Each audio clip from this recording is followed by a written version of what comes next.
नहीं पाया, बाइबल में भी नहीं करता है, याकूब में 2:19 में से तुम मानते हो कि एक परमेश्वर, बहुत अच्छी बात करते हैं।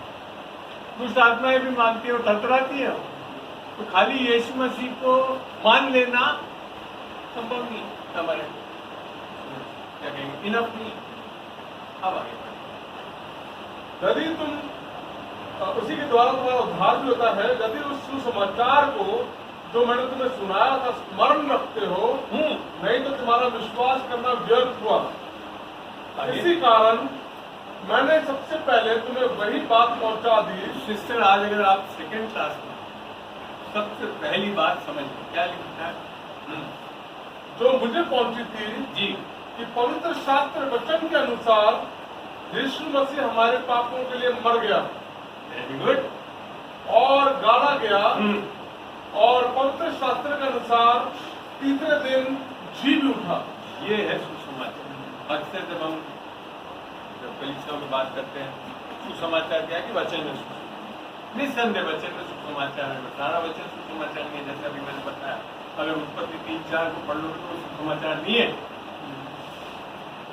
ठीक है ना बेटा, सत्य नहीं है। तो सुसमाचार क्या है? मात्र ये है कि यीशु मसीह मेरे पापों के लिए मारा गया, गाड़ा गया और तीसरे दिन जी उठा, उससे उद्धार होता है। उद्धार का विषय सारे धर्म बताते हैं, चाहे हिंदू धर्म में तो मोक्ष की बात करता है, मोहम्मदन में निजात बताया जाता है, बाइबल में उद्धार। और आपको मैं वास्तव में बताऊं उद्धार है क्या? अगर कोई और कुछ बोलना चाहे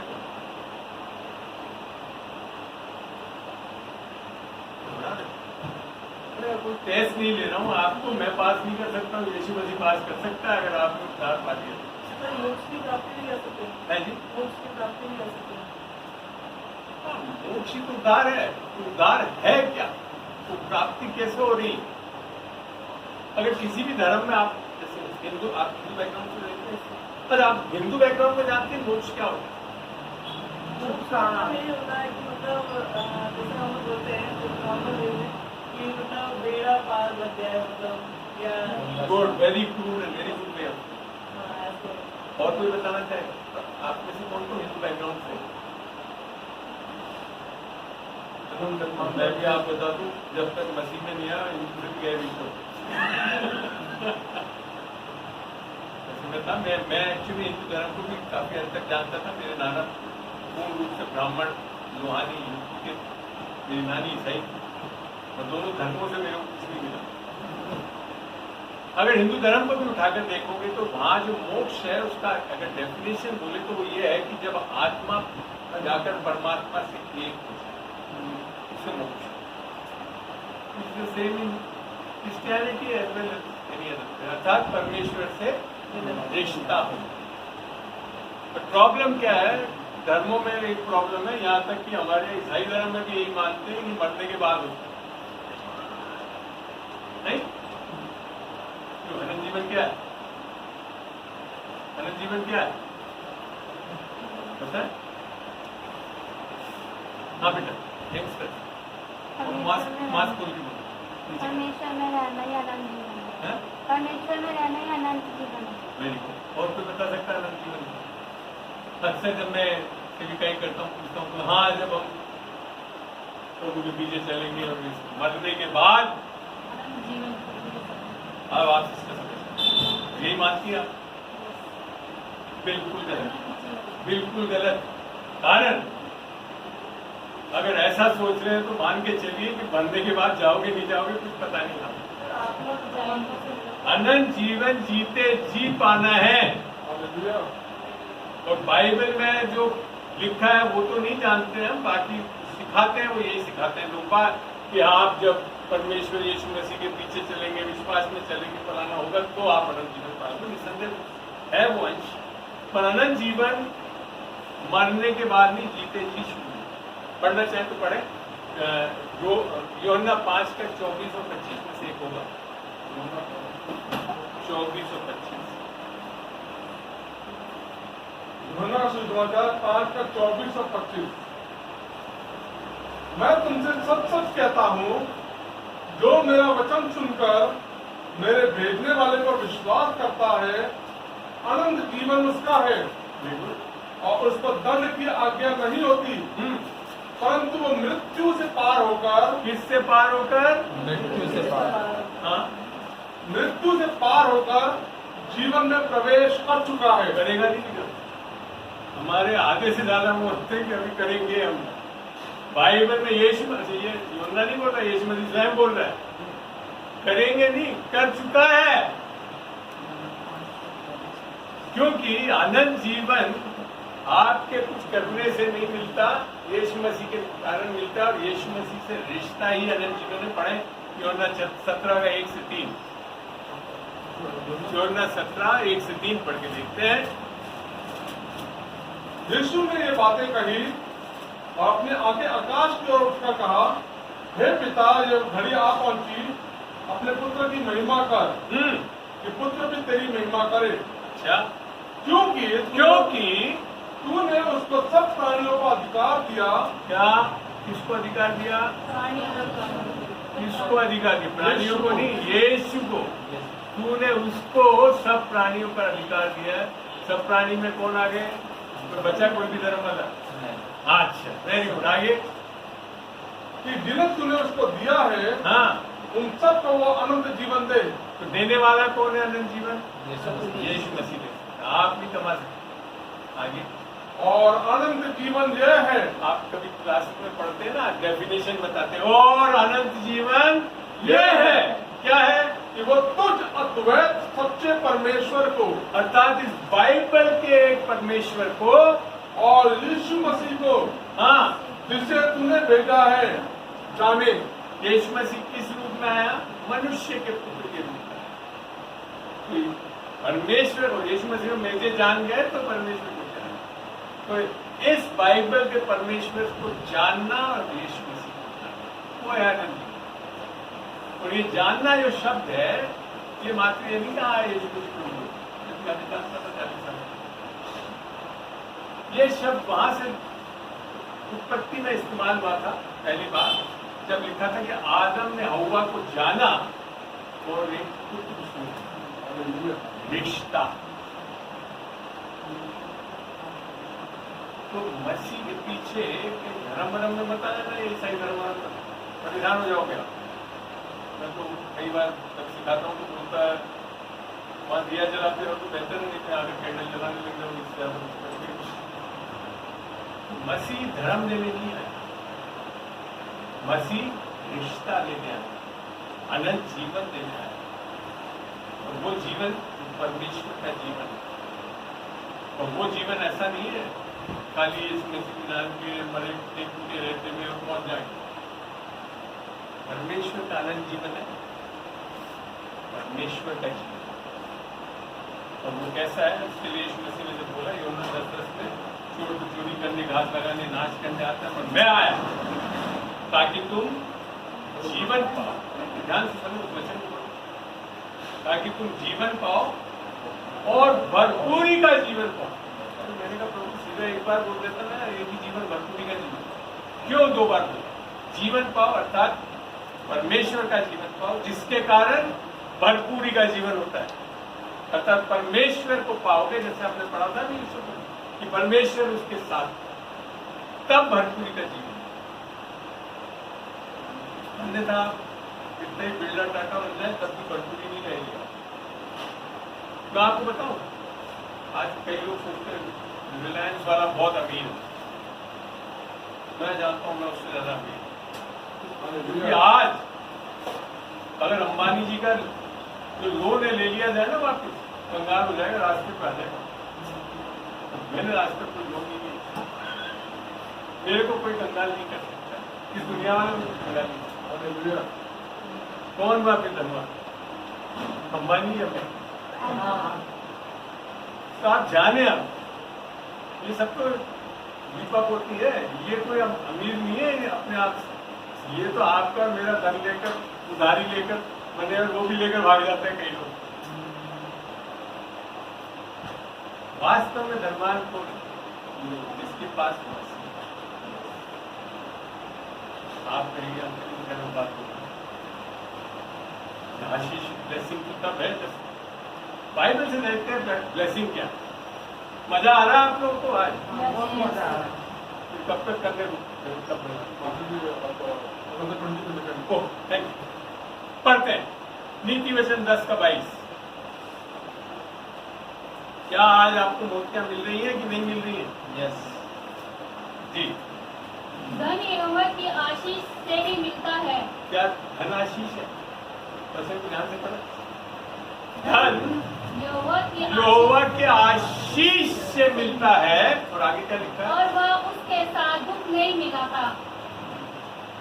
तो आज जो दुनिया में आशीष, मैंने फोर्ड के बारे में पढ़ रहा था।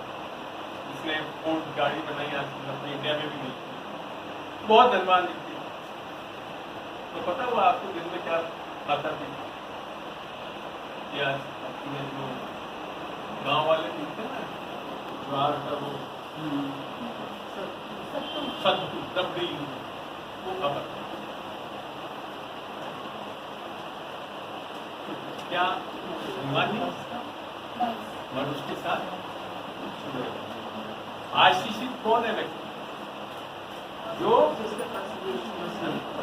यीशु मसीह। क्योंकि आशीष का कारण, आशीष यीशु। इसको पढ़ने के लिए, जानने के लिए पढ़े गलतियों 3 का 14 से आगे पढ़े। 14 ये इसलिए हुआ, ध्यान से सुनिए, ये इसलिए हुआ अब्राहम की आशीष। अब्राहम की आशीष। अब्राहम एक बहुत बड़ा धनवान व्यक्ति। मैं जयपुर में जब प्रीच करता हूँ तो बोलता हूँ नाहरगढ़ पर चढ़ के अगर आप देखो तो ऐसे उसको भी दिखाया था कि सारा इस तरफ की सारी जमीन देखो, तो नारायणगढ़ देखो तो सारा जयपुर गया। ऐसा व्यक्ति था। अब्राहम की आशीष, इतने भेड़ ये उस जमाने में वो सबसे बड़े धन पर अब्राहम की आशीष। हाँ मसीह यीशु में हाँ, अन्य जातियों तक पहुंचे। क्या वो चीजें आज एग्जिस्ट करती है? मैं यहाँ लिखा था अन्य जातियों में पहुंचे। तो ऐसी क्या चीज है ये आशीष? वो तो नहीं हो सकती जो उस टाइम के उसके पास ऊंट भेड़ और जमीन और जायदाद है, सोना चांदी बहुत अच्छा। आगे बढ़ते क्या? और हम विश्वास के द्वारा उस आत्मा को प्राप्त करें जिसकी प्रतिज्ञा हुई है। जिसकी प्रतिज्ञा आशीष क्या थी? यीशु की आत्मा। हालेलुया। और इसी के लिए मैंने जब बताया था कि सुसमाचार में इस सामर्थ्य, पढ़ के देखते हैं रोमियो 1 का 16 और 17 दोनों आयत पढ़ेंगे। 1 का 16-17 को इंग्लिश में भी खोलने बाइबल, इंग्लिश में भी पढ़ाना चाहूंगा। रोमियो 1 का 16। जी।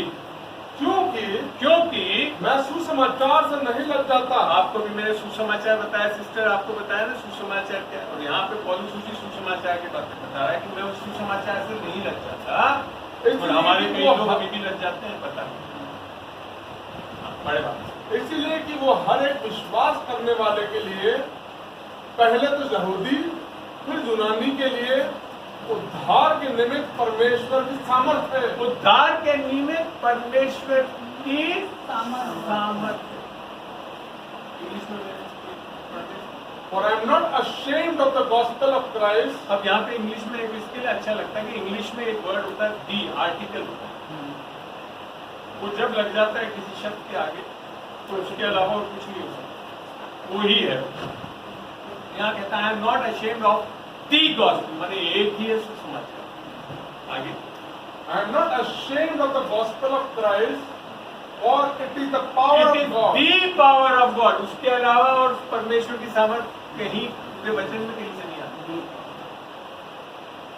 सुसमाचार ही के द्वारा परमेश्वर की सामर्थ्य। हालेलुया। पूरा पढ़ते वक्त For it is the power of God unto salvation। किसी ट्रांस में unto the salvation, अर्थात उद्धार के लिए। हमने और उसने जब बोला कि उसके द्वारा ही उद्धार, तो अगर परमेश्वर की आत्मा सामर्थ्य पाना है तो सुसमाचार पे सबसे पहले विश्वास करना। पूरी बाइबल पढ़ने से मैंने आपको बताया मेरे परिवार में तो बेटी सुधार नहीं पाए। तो सामर्थ कहाँ से आती है? सुसमाचार। और उसके आगे पढ़ना For it is the power of God unto salvation to everyone that believeth. to everyone, किसके लिए? राजी ईसाई भाई के लिए नहीं, सबके लिए। फिर आगे To everyone that believeth, to the Jew first and also to the Greek. For therein is the righteousness of God कहाँ लिखा है? For there is in the righteousness of God revealed from faith to faith. Reveal word जब आ जाता है तो उसमें आपका कुछ कहना देना नहीं है। परमेश्वर स्वयं आपको प्रकाशन देगा। तो लिखा था फ्रॉम फेथ टू फेथ। क्या लिखा था? From Faith to faith. Faith to faith. ये परमेश्वर का विश्वास है, ये मनुष्य के अंदर ये विश्वास आना चाहिए सुसमाचार से। आपकी कुछ करने से नहीं, थोड़ी खाली सुसमाचार से जाता है। पौलुस का हमने पढ़ा था ना कि अगर उसको नहीं माना तो आपका विश्वास करना व्यर्थ है। उद्धार जो आपका है वो किससे हो रहा है? सुसमाचार। और सुसमाचार क्या है? हमने बताया कि यीशु मसीह हमारे पाप के लिए मारा गया, गाड़ा गया, हमारे से लोगों के लिए नहीं, संसार के लिए। आपको खुद को मानना पड़ेगा कि मेरे पाप के लिए मारा गया, गाड़ा गया। और यही चीज पौलुस समझाता है जब रोमियो 10:9 में बोलता है यदि इस उद्धार को पाना हमारे हाथ में, परमेश्वर तो कर चुका है, लेना हमारे हाथ में। तो यहाँ लिखता है वो यदि तू यीशु मसीह को प्रभु जान के मुख से अंगीकार करे तो मन में विश्वास करे कि वो तीसरे दिन जी उठा, अर्थात वो मेरे पाप के लिए मारा गया, गाड़ा गया और जी उठा, तो निश्चय अवश्य उद्धार हमें। ये वही शब्द है जो कि आदम की वाटिका में जब 2:16 में बोला था कि ज्ञान के वृक्ष के फल को मत खाना, क्योंकि जिस दिन तू खाएगा और तुझे अच्छे और बुरे का बोध हो जाएगा और तू निश्चय ही मर जाएगा, अवश्य ही मर जाएगा। उस टाइम वो फिजिकली डेथ नहीं, उसके बाद ये प्रभु आया, बातचीत करी सब, मगर आत्मिक मौत, अर्थात परमेश्वर की आत्मा जो आदम की आत्मा के साथ विराजमान थी वो हटा पाई, और उसके कारण हम सब पापी हुए। ठीक है, तो हम पापी क्यों बनते हैं? जो धर्म में चलने वाले लोगों के दिमाग में क्या है कि हम पापों को कर रहे हैं तो हम पापी हैं, तो पापों को सुधार लेंगे तो हम निष्पाप। कदापि नहीं। सबसे बड़ा भ्रम, आपके कुछ करने और नहीं करने से आप पापी नहीं बनते। बाइबल के वचन को, सत्य को जानते जब समझ में आएगा कि पापी कैसे बने। पढ़िए रोमियो 5:19। आज आपको प्रभु बहुत प्यारी चीजें सिखा रहे हैं। ये सारी जो चीजें मैं करता हूँ कम से कम नहीं तो 2 दिन की बाइबल क्लास में सिखाता हूँ जी। क्योंकि जैसा एक मनुष्य की आज्ञा न मानने से, एक मनुष्य की आज्ञा ना मानने से बहुत लोग पापी ठहरे।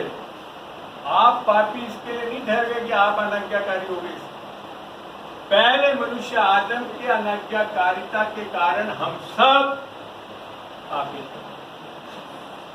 हमें मेरे एक दिन सवाल ही पूछे, यार मैं अपने कारण पापी बना ही नहीं, काहे के लिए दंड मेरे को दे जिसने पाप किया।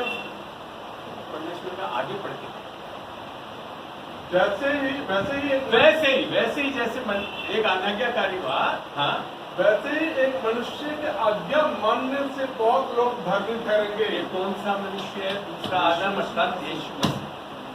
आप पापी अपने करने से नहीं बनते और ना धर्मी आपके कुछ करने से बन सकते। यही तो है सुसमाचार।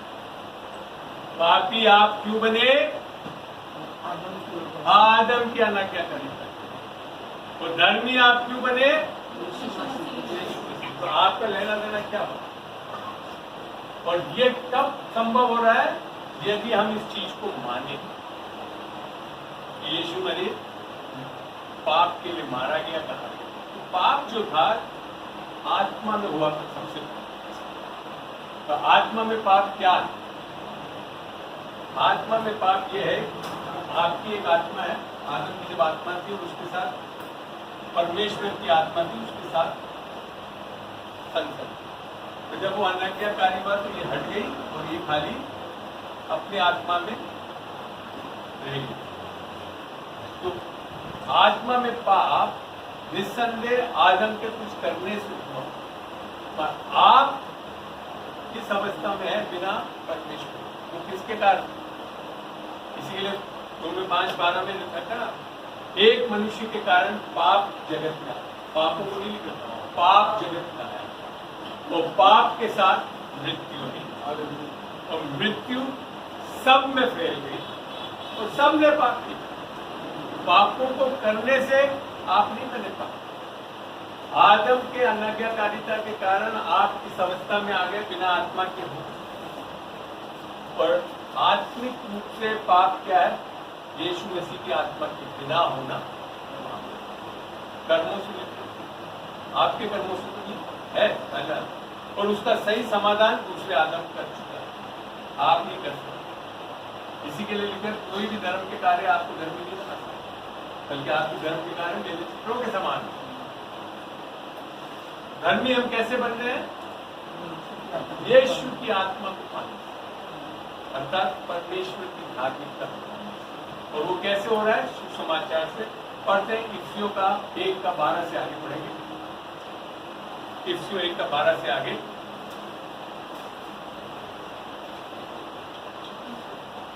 कि हम जिन्होंने पहले से मसीह पर आशा रखी थी उसकी महिमा की स्तुति का कारण हो। हाँ, और उसी में तुम पर जब भी तुमने सत्य का वचन सुना। वापस पढ़ ले, काफी लोग बोल पढ़े। इफिसियों 1:12 से आगे पढ़ रहे हैं जी।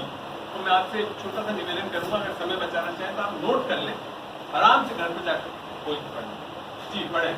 और उसी में तुम पर जब भी वापस रिपीट, कि हम जिन्होंने पहले से मसीह पर आशा रखी थी उसकी महिमा की स्तुति का कारण हो। हाँ, और उसी में तुम पर भी हाँ, जब तुमने सत्य का वचन सुना, हाँ, जो तुम्हारे उद्धार का सुसमाचार है। उद्धार का सुसमाचार है। सुसमाचार क्या है?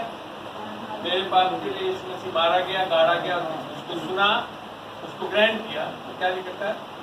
और जिस पर तुमने विश्वास किया, हाँ, प्रतिज्ञा किए हुए पवित्र आत्मा की छाप लगी। किसकी छाप लगी? पवित्र आत्मा की छाप। पवित्र आत्मा की छाप। मेरी हैंडराइटिंग बड़ी अच्छी थी, प्रभु ने वो अच्छा है।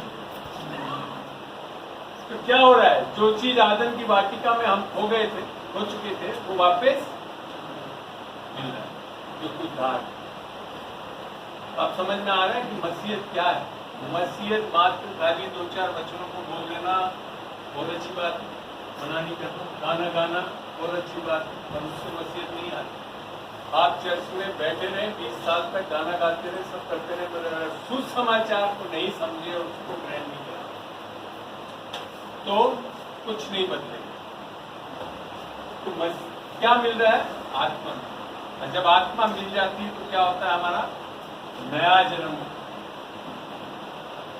अब आपको हिंदू धर्म में आपको पता है, ये तो बोल दिया कि आत्मा जाकर परमात्मा से एक होनी चाहिए। तो उसका विधि कैसे बताते हैं कि आप जब अच्छे कर्म करोगे तो आपको योनियों में से गुजरोगे और फिर जाकर आप एक बार जाकर आत्मा से मिल, अर्थात कर्म आधारित करें। उनकी फिलॉसफी से या जो भी है समझ से चले तो आज जितने भी मनुष्य योनि पाए हुए लोग हैं, वो मैं खाली माइथोलॉजी बता रहा हूँ, सत्य नहीं है। तो हम में कुछ ना कुछ उन्होंने गए जन्मों में अच्छा कार्य कर दिया, तो नहीं मनुष्य। पर जब आप अपने इस योनि के जिंदगी को देखोगे, पूछने की जरूरत नहीं है। बाइबल बताती सबने पाप किया और परमेश्वर से नहीं, महिमा से नहीं। तो अगली योनि पर निस्संदेह मनुष्य तो मिलने नहीं। कहाँ जाओगे? फिर रोते रहोगे, बस क्या 65 करोड़ में से निकलना पड़ेगा और फिर निकलेंगे कब? सबसे बेस्ट तरीका है तो वास्तव में बाइबल में लिखा था until and unless you are born again, you are nothing। आज से मैं बता रहा हूँ, बाइबल यीशु मसीह ने बोला until unless you are born again, you cannot enter the kingdom of God. Born again की वास्तव में अगर हिंदी अनुवाद करें तो क्या हो? पुनर्जन्म। सही बोला। तो यहाँ तक कि वहाँ पे भी जो एक मिसलीडिंग चीज है पुनर्जन्म जो बोलते हैं वहाँ पे, वो पुनर्जन्म नहीं है, बाइबल के अनुसार है वो नया जन्म होना। और नया जन्म क्या है? आपका आत्मा एक नए तरीके से सृष्टि की जाए। देखो यीशु मसीह के पास आने के बाद ऐसा नहीं है कि इस बिल्डिंग को तोड़ा अपना वो रंग गुलाई कर दी और सही कर देगा। परमेश्वर आपकी आत्मा जो वास्तव में आप हैं, अगर मेरे को बोले रत्ना स्वामी कौन है, तो मैं ये शरीर नहीं, मैं प्राण अर्थात सोल भी नहीं, मैं कौन हूँ? आत्मा। और ये आत्मा को किसने बिगड़वा दिया? आदम। इंग्लिश में एक जगह मैंने पढ़ा बड़ा अच्छा, man God created man, that is Satan deformed.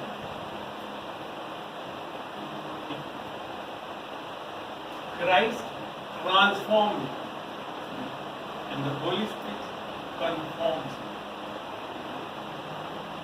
क्या कर रहा है परमेश्वर? सुसमाचार की सामर्थ्य से आपकी आत्मा को बिल्कुल नया कर रहा है।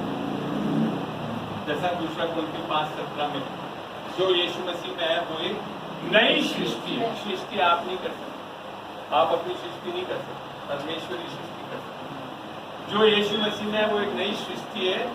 पुरानी सब बातें जाती रही और सब कुछ नया हो। तो जब हमारा उद्धार होता है, जो कि यूहन्ना 3 में बोला गया है, क्या बदल जाता है? आपकी जो आत्मा जो कि आदम के कारण गलत जगह पहुंच गई थी, बिल्कुल नई कर दी, उसे उद्धार हो और वो जीते जी होना है। मरने के बाद सोचो कि कभी नहीं होगा और पुनर्जन्म से तो हो ही नहीं सकता। नए जन्म से होता है बाइबल का सिद्धांत। हमें और तब जाकर आपके अंदर यीशु की आत्मा आकर विराजमान होती, जैसे हमने पढ़ा था, छाप लगी, आत्मा की छाप, उसे उद्धार होती, वो है मसीह जी। तब मसीह आपके अंदर से जीवित होता है। अन्यथा आप एक धर्म में चल सकते हो, बाइबल की सारी बातें पढ़ सकते हो, सारा साम्स 91 रट के बोल सकते हो, जबूर 23 बोल सकते हो, सब कुछ कर सकते हो, पूरी बाइबल रट सकते हो, और तब भी उद्धार नहीं पाएगा। सबसे पहले क्या पाना है? और यीशु की आत्मा, उद्धार पाना, नया जन्म पाना। और नया जन्म आपके धर्म के कामों के कारण हो ही नहीं सकता। पढ़ते हैं तीतुस 3:4 से, तीतुस 3:4। और जब हमारे उद्धारकर्ता परमेश्वर की भलाई और मनुष्यों पर उसका प्रेम प्रकट हुआ, तो उसने हमारा उद्धार किया। किसने उद्धार किया? आपने उद्धार किया, उसने उद्धार किया। यही तो है, परमेश्वर कर सकता, आप नहीं कर सकते अपना उद्धार, क्योंकि उद्धार के लिए उद्धारकर्ता की आवश्यकता है। आगे बढ़ो, आगे। और ये धार्मिक कामों के कारण नहीं, धर्म के कामों के कारण नहीं, धार्मिक कामों के कारण नहीं, जो हमने आप किए। ये मत सोच लेना कि आप चर्च में आकर बैठ गए और बहुत अच्छे बाइबल पढ़ लिया, दही पी ली। ये मैं नहीं कह रहा हूँ बाइबल नहीं पढ़ना, मैं आज आपको सारा वचन से बता रहा हूँ, बाइबल से बता रहा हूँ। मगर अगर उसके कर लेने से आप उद्धार नहीं पाते, पर अपनी दया के अनुसार नए जन्म के स्नान, नए जन्म के स्नान और पवित्र आत्मा के हमें नए बनाने के द्वारा हुआ, उससे होता है। हो नहीं सकता बिना आत्मा के, कुछ भी संभव नहीं पाएगी। ये चीज हम वर्ष 2 में देखते हैं, अंधकार था और परमेश्वर की आत्मा उसके ऊपर मंडराई और सब कुछ, तो परमेश्वर ने बोला ज्योति हो जाए। हाँ है वो gospel preached in the first chapter. जब तक आपके आत्मा का काम नहीं होगा, अन्यथा आप एक ईसाई धर्म में चलते रहेंगे, बाइबल लेकर चल सकते हैं, सालों साल इस बाइबल को बगल में दबा कर बैठ सकते हैं, मत्ता यूज कर सकते हैं, सब करते हैं, और तब भी वो यीशु मसीह के पास नहीं जाते। सीएनआई और मेथोडिस्ट चर्च में तो ये बताते हैं कि आत्मा आई जब यीशु मसीह यहाँ थे तो उसके साथ ही चली गई। सिस्टर मैं भी एक सीएनए, आज भी सीएनए के मेंबर हूँ। मैं चर्चों को नहीं देखता, तो वचन को। हालेलुया। आप एक चीज मैं आपको बता दूं, आप कई बार हम लोग है ना परफेक्ट चर्च ढूंढने लगते हैं, विश्वासी चर्च, नहीं अच्छे चर्च नहीं सर। मैं आपको बता दूं, जिस दिन भी अगर ऐसा कोई परफेक्ट चर्च मिल गया और आपने उसको ज्वाइन कर लिया तो आपने परफेक्ट बना चुके क्योंकि आप तो कभी भी एक्सपेक्ट कर रहा, मैं नहीं चाहता कि सीएनआई चर्च में, मैं भी एक सीएनआई चर्च में गॉस्पेल मैंने चर्च में ही सुनी, तो उद्धार भी वही पाया। मैं कभी भी चर्चों को कंडेम नहीं किया, अज्ञानता बाइबल में लिखा था मेरे लोग चर्चों का कारण नहीं नाश, मेरे लोग अज्ञानता के कारण। अब अपन इससे बेहतर है कि मेथोडिस्ट तो फलाना चर्च ना बोल के खुद इस सत्य को जाने, बेचारे उस सत्य को उन लोगों को बताए तो सही आप जाकर। ये आपका दायित्व। हम क्या करते हैं, कंडेम करने और आप बाइबल में लिखा था you are not right to जज एनीथिंग। तो अगर सही में आप आत्मा से ये सब नहीं देखना है हमको कौन सच। आज परमेश्वर का वचन लोग बात वचन से उद्धार पाते हैं, आत्मा से पाते हैं, और नया जन्म आपके चर्चों के कारण नहीं होता।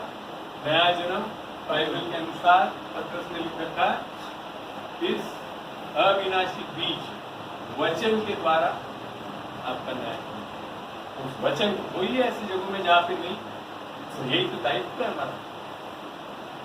क्यों आज अभिषेक जी उद्धार पाए हुए अन्य जाति से लोगों को चर्च में लाते, जो कि हमारे आप लोग बोले ना जैसे फलाना चर्च में नहीं होना चाहिए, क्योंकि वचन पाए, नया जन्म पाए, उसके उस चीज पर लोगों को मत देख, मसीह को देख, मसीह को देख के मसीह से विश्वास आ। Never never never ever try. मैं भी कई बार अपनी टीचिंग में बोलता था पहले ऑनलाइन चर्च में, और मैं अपनी कोशिश नहीं करता नहीं, क्यों? क्योंकि वो नहीं है मेरा दायित्व है जो सत्य मैं जान चुका हूँ उसको लोगों को, चाहे वो कोई सा भी चर्च हो, मैं इसके लिए कहीं पे भी चला जाता हूँ। I don't limit myself, I don't want to limit the God. हम में से एक एक जन इन सत्य, आज मैंने जो सत्य बताया, अगर आप इसका मनन कर ले बच्चे तो एक बहुत प्यारा सामर्थ्य विश्वासी जीवन है। और अंत में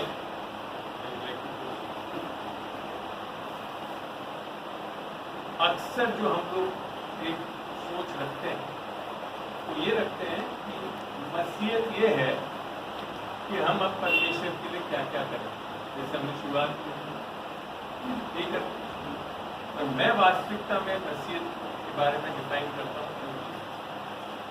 पौलुस को प्रकाशन गलतियों 2:20 में वो लिखता है, मैं यीशु मसीह के साथ क्रूस पे मारा, अब मैं जीवित नहीं परंतु मसीह मुझ में जीवित है।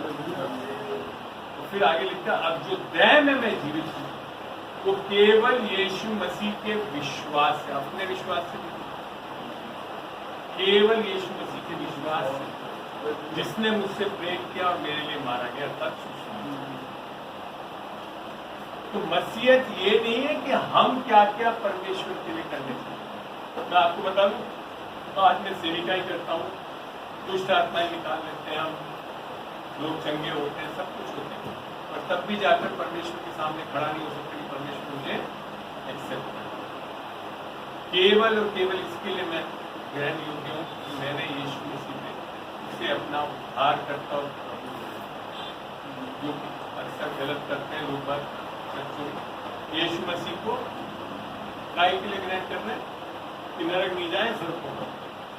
मैंने आपको बताया ना, यीशु मसीह इसके लिए खाली नहीं है, यीशु मसीह आपको अनंत जीवन देना है ताकि इस संसार में परमेश्वर का जीवन आप सामर्थ्य जीवन दे। तो जैसे पोतीफर को परमेश्वर दिख गया है, आपने लोगों को नसीब दे, और वो कब संभव है? जब आप अपने लिए ना चाहिए। यीशु मसीह के लिए जीने। तो वो है क्रक्स ऑफ रिवाइवल, जो एक जगह लिखा है। दूसरा कोरिन्थियों 5:14 पढ़ना चाहूंगा, एक मिनट और हुआ। दूसरा कोरिन्थियों 5:14। क्योंकि मसीह का प्रेम अब यहाँ समझ में आता है किससे हो रही है, परमेश्वर अर्थात मसीह के प्रेम से होता है। आगे इसीलिए लिखा ना, परमेश्वर ने जगत से ऐसा प्रेम किया कि उसने अपना इकलौता बेटा दे दिया कि जो कोई उस पर विश्वास करे वो नाश न हो परंतु अनंत जीवन पाए। क्योंकि मसीह का प्रेम हमें विवश कर देता क्या है। करता है? क्या करता है? देखो एक चीज बताइए, मैं एक वॉलंटियर सर्विस का आदमी, अच्छी मोटी मोटी तनख्वाहें उठाइए, एसी गाड़ियों में पेट्रोल सब कुछ करा, आज अच्छा खासा पेंशन मिल रहा है। मेरे को यहाँ पे आकर रीच करने की क्या जरूरत है? कोई जरूरत नहीं। मैं सही बात बताऊँ कि मैं अभी मैं क्यों विवश हो जाता हूँ? किसी का प्रेम मुझे वो मुझे विवश करता है कि मैं चल के आगे। मसीह का प्रेम हमें विवश कर देता है, इसलिए कि हम ये समझते हैं कि जब एक सबके लिए मरा तो सब मर गए। अभी बोला ना, पौलुस बोला कि मैं मसीह के साथ मारा गया। आगे और वो इस निमित्त सबके लिए मरा कि जो जीवित है, अब जो कोई जीवित है, हाँ, वो आगे को अपने लिए ना जिए, वे अपने लिए ना जिए। अपने लिए जिए अरे कौन है पता? जो आदम में मारे गए, अपनी आत्मा से चले संसार के, मेरा बेटा, मेरा घर, मेरी गाड़ी, मेरे को नौकरी। तो परमेश्वर ने बोला तो अन्य जाति वाले करते हैं। वास्तव में अगर हम मसीह में आ गए तो क्या हो गया? हम परमेश्वर। और सुसमाचार भी खाली हम लोग 3:16 से आनंदित हुआ, यीशु मसीह हमारे लिए तो परमेश्वर की जगह से, वो तो आपका पहला रिश्ता है परमेश्वर से, पर उसका आउटकम क्या है? पहला यूहन्ना 3:16। उसके साथ मैं खत्म करना चाहूंगा, पढ़ लीजिए पास्टर। पहला यूहन्ना 3:16। सिस्टर मैं अगर आपसे खाली निवेदन करूं 2 मिनट बैठ जाए आप, 2 मिनट बैठ, खाली 2 मिनट जी। हमने प्रेम इसी से जाना कि उसने हमारे लिए अपने प्राण दे दिए, हाँ, और हमें भी भाइयों के लिए प्राण देना चाहिए। ये है आउटकम ऑफ द सैल्वेशन। खाली इसके लिए नहीं कि हम स्वर्ग पहुंचे, हम इस संसार में लोगों के लिए जीने वाले, वो है सही मसीह। अगर ऐसा नहीं हो रहा है तो फिर हम नाम के धर्म में चल रहे हैं, खाली अपनी भलाई के लिए सोच रहे हैं कि हम, मैं वास्तव में बताऊं, अगर आप किस तरह से जी रहे हैं तो आपने सुसमाचार पाया ही नहीं। 100% आप परमेश्वर के पास जाने के लिए हमें प्रभु धन्यवाद हो। छोटी सी प्रार्थना करते हैं, खत्म करते हैं, उसके बाद